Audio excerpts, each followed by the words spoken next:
Now I am going to tell you simple 2 ऐसी Ayurvedic medications जो आप में से कोई भी ले सकता है। लेप्रोस्कोपी के लिए बोला जाता है, लेप्रोस्कोपी करवा के थोड़ी देर के लिए सिम्टम्स सबसाइड हो जाते हैं, बट इन केस हमें फर्टिलिटी चाहिए या हमें रेगुलर बेसिस पे ऐसा चाहिए कि हमारे जब तक हम उसका रीजन को ट्रीट नहीं करेंगे अगेन वो एडहेजन्स हो जाएंगे। हम कितने सर्जरीज करवा लेंगे, मल्टीपल सर्जरीज के बाद भी हमने अगर वो उस डिजीज को ट्रीट नहीं किया है तो I am sorry.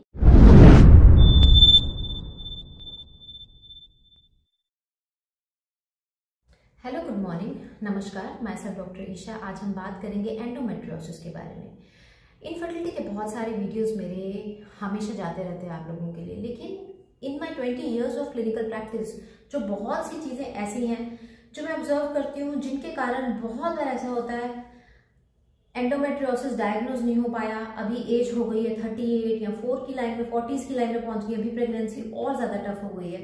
So I don't want कि बहुत ज़्यादा ईयर्स आप लोग सिर्फ डायग्नोज में वेस्ट कर दें एंड उसके बाद गलत ट्रीटमेंट्स के साथ वेस्ट कर दें।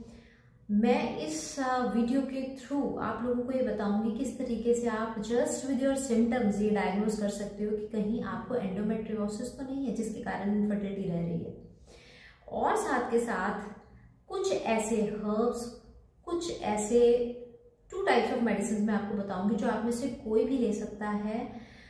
इवन जिसको डाउटफुल है कि एंडोमेट्रियोसिस के सिम्टम्स तो लग रहे हैं बट आई डोंट नो कि एंडोमेट्रियोसिस है या नहीं है, वो डाउटफुल केसेस भी ये ले सकते हैं। Just a brief description, endometriosis है क्या।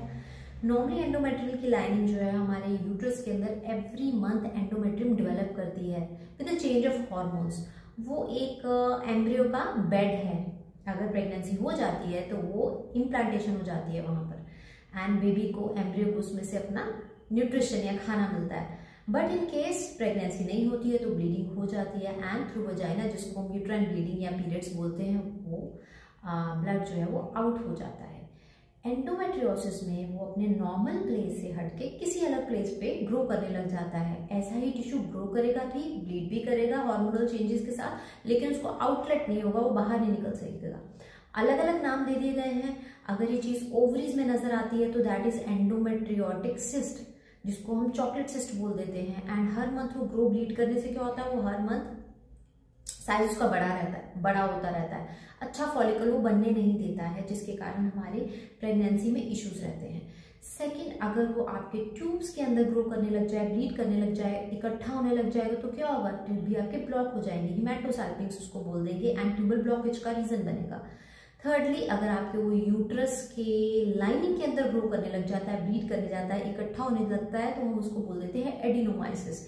उससे क्या होगा, हमारा यूट्रस जो है उसकी इलास्टिसिटी जो है वो अच्छे से नहीं रहेगी, यूट्रस की वॉल की हार्डनिंग हो जाएगी, मस्कुलर लेयर की हार्डनिंग हो जाएगी। तो ऐसे केसेस में तो अगर आईवीएफ के लिए भी पेशेंट जाता है, क्योंकि यूट्रस ही अगर इस लेवल का नहीं है, फ्लेक्सिबिलिटी नहीं है, तो चाहे आईवीएफ करवा के हम एम्ब्रियो को अंदर ट्रांसप्लांट या इम्प्लांट करवाना चाहें, उन केसेस में भी हमें आईवीएफ फेलियर्स देखने पड़ते हैं एंड बहुत बार ऐसे केसेस बहुत डिप्रेस होके आते हैं। तो सबसे पहले तो अपने रीजंस को समझिए। इन केस एंडोमेट्रियोसिस है, अब वो कैसे मालूम चलेगा, सबसे major reason is pain. Sometimes asymptomatic रहता है but in most of the cases जो है pain is a major symptom. अगर ये एडहेशंस या टिश्यू इम्प्लांट्स जो है, एंडोमेट्रियल इम्प्लांट्स आपके यूट्रस के आसपास, ब्लैडर के आसपास है, यूरिनरी ब्लैडर के आसपास, तो यूरिनेशन के टाइम पे पेन रहेगी। अगर आपके रेक्टम के आसपास है तो मोशन पासिंग में पेन रहेगी या मोशन पास करने के बाद पेन रहेगी। सिमिलरली, अगर ये आपको समवेयर नियर लोअर पेल्विस या इस तरह से हैं तो लोअर बैक एक रहेगी आपको एंड बहुत ज़्यादा स्वेयर पेन रहेगी, सम केसेस में हैवी ब्लीडिंग रहेगी। तो pain is a major symptom, और अदर सिम्टम्स का एड ऑन हो सकते हैं। अब इसका ट्रीटमेंट कैसे करना है, इसका ट्रीटमेंट जो है वो just healing the reproductive system में कभी नहीं हो सकता है। बहुत बार ऐसे केसेस हमें आते हैं, अप्रोच करते हैं जब बहुत सारे उन्होंने आर्टिफिशियल सिंथेटिक हॉर्मोन्स लिए होते हैं, पेन सबसाइड कर जाती है फ्यू मंथ्स के लिए, लेकिन क्या हम उसका ट्रीटमेंट कर रहे हैं, नहीं कर रहे हैं, बिकॉज ट्रीटमेंट उसका रहता है जब तक हम हार्मोनल इश्यूज को सबसाइड नहीं करते हैं। रीजन क्या है एंडोमेट्रियोसिस का, रीजन एज पर आयुर्वेदा दोषा इम्बैलेंस है, वाता दोषा इम्बैलेंस है। तो अगर हम मॉडर्न के accordingly I will like to explain you, तो उसमें क्या रहेगा, ईस्ट्रोजन डोमिनेंस रहेगा। ईस्ट्रोजन और प्रोजेस्टेरॉन का एक बेसिक रेशियो मेंटेन रहता है हमारे बॉडी में। जब भी ईस्ट्रोजन बढ़ जाता है तो वो वेरियस हार्मोनल इश्यूज क्रिएट करता है, उनमें से एक मेजर है एंडोमेट्रियोसिस। हार्मोनल इम्बैलेंस कहाँ से होता है? जब हम उस चीज को ट्रीट करेंगे तभी हम एंडोमेट्रियोसिस को ट्रीट कर सकेंगे। फोकस हमें कहाँ पर करना है? अगर ये फर्स्ट डिग्री या सेकंड डिग्री है, you can try it yourself, जो कि मैं आने वाले वीडियो में आपको बताने वाली हूँ कि आप कौन से हर्ब्स लीजिए, कौन सी मेडिसिन लीजिए। इन केस अगर स्वेलिटी बढ़ जाती है तो वेरियस हार्मोनल कॉम्बिनेशन है, उसमें बहुत अच्छा रिजल्ट जो है इसका मिलता है एंड मिलता आया है। लेकिन still one tablet doesn't fits all. एक तरह का ट्रीटमेंट हर एक के लिए नहीं होने वाला है। वी हैव टू सी कि कारण कहाँ रहा है आपके एंडोमेट्रियोसिस का, जहाँ से वो ओरिजिनेट किया है। क्या उस टाइम पे कोई स्ट्रेस फैक्टर ऐसा था लाइफ में जब ये पेन स्टार्ट हुआ था? आप देखेंगे सम केसेस में there was a stressful reason, life में कुछ ऐसा चल रहा था जिसके कारण ये चीज स्टार्ट हुई फर्स्टली, दैट मीन्स। तो उसका कारण क्या रहता है? हाई स्ट्रेस लेवल्स, जो कि हाई कॉर्टिसोल लेवल्स करते हैं। हाई कॉर्टिसोल लेवल एक बहुत अच्छा खाना है हार्मोनल इम्बैलेंसेस का। हाई कॉर्टिसोल लेवल से हार्मोन्स जो है वो बहुत ज्यादा इम्बैलेंस हो जाते हैं, ईस्ट्रोजन बढ़ जाता है, जिसके कारण एंडोमेट्रियोसिस एग्रेवेट होता है। Second reason lies in are digestive system. Digestive system में जो आपका लिवर है, लिवर का एक बहुत अच्छा रोल है। लिवर को जितना भी एक्सेस ईस्ट्रोजन मिलता है हमारी बॉडी में से उसको निकाल के बाहर फेंकना है। अब अगर लिवर ही वर्क नहीं अच्छे से कर रहा है, बहुत देर तक वर्क नहीं कर रहा है, तो ईस्ट्रोजन को बाहर फेंकने वाला काम वो अच्छे से नहीं कर पाएगा।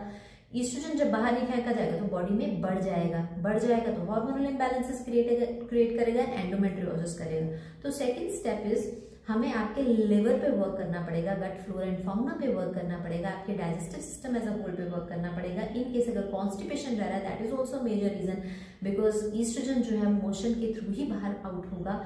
एंड जब मोशन पासिंग ही रेगुलरली नहीं हो रही है and that your stool remains inside your body for longer time, तो उसमें से अगेन ईस्ट्रोजन एब्जॉर्ब कर लेता है बॉडी। तो वो तो एक अलग सा ही टॉपिक है, बट कॉन्स्टिपेशन नहीं रहना चाहिए आपको। Third thing is we have to focus on your reproductive system. अगर सिस्ट हैं तो देयर आर सिस्टोश्रिंकर हर्ब्स जो सिस्ट को सुखाते हैं। अब ये कितने तरह के हर्ब्स हैं? बहुत तरह के हर्ब्स हैं। आपके केस में कौन सा है? आपका सिस्ट का साइज क्या है? आपका सिस्ट का डेंसिटी क्या है? बहुत सी चीजों पे ये चीज जो है डिपेंड करती है।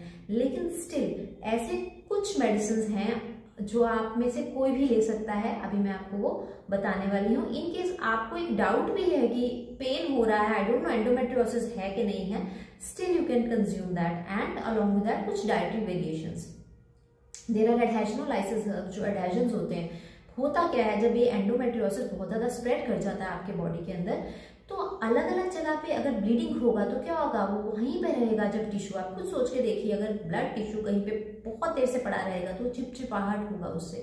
तो क्या होगा? अलग अलग ओवरीज, किसिंग ओवरी सिंड्रोम हो जाएगा, ओवरीज आपस में चिपकने लगेंगे, यूट्रस के साथ चिपकने लगेंगे, अलग अलग ऑर्गन्स जो वो चिपकने लग जाएंगे एंड एडहेजन्स इसको बोलते हैं। तो ये एडहेजन्स एक फ्लेक्सिबिलिटी नहीं रहने देंगे आपके रिप्रोडक्टिव सिस्टम में, तो इसको हम फ्रोजन पेल्विस बोल देते हैं। फ्रोजन पेल्विस तक के केसेस जो हैं एडहेजनोलाइसिस हर्ब्स को बहुत अच्छा रिस्पॉन्ड करते हैं एंड प्रेगनेंसीज भी होती हैं। डिसहार्टन होके वो लोग आते हैं, लेप्रोस्कोपीज भी कराए होते हैं, मल्टीपल टाइम्स लेप्रोस्कोपी के लिए बोला जाता है। लेप्रोस्कोपी करवा के थोड़ी देर के लिए सिम्टम सबसाइड हो जाते हैं, बट इन केस हमें फर्टिलिटी चाहिए या हमें रेगुलर बेसिस पे ऐसा चाहिए कि हमारे जब तक हम उसका रीजन को ट्रीट नहीं करेंगे अगेन वो एडहेजन्स हो जाएंगे। हम कितने सर्जरीज करवा लेंगे, मल्टीपल सर्जरीज के बाद भी हमने अगर वो उस डिजीज को ट्रीट नहीं किया है तो आई एम सॉरी, हम अपना ट्रीटमेंट नहीं प्लान आउट कर सकते। इस तरह के केसेस जब हम अप्रोच करते हैं तो हमें भी ऐसा फील होता है कि you should have gone for a perfect treatment. Perfect treatment क्या आयुर्वेद में पॉसिबल है? बिल्कुल है, but you have to see the reports, the investigations, then doshas, कौन से दोषास एग्रेवेटेड हैं, देन अ डाइट। एक कॉमन डाइट मैं आपको बता देती हूँ, raw fruits and vegetables, nuts and seeds, flax seeds बहुत अच्छे हैं, ओमेगा 3 से रिच हैं and omega 3 is a very good source. Flax seeds omega 3 का बहुत अच्छा सोर्स है जो आपका बैलेंस मेंटेन करता है। वो आपके ट्राइग्लिसराइड्स एंड स्पेशली एलडीएल पे बहुत अच्छा इफेक्ट करता है and LDL somewhere is connected with your एडहेजन्स।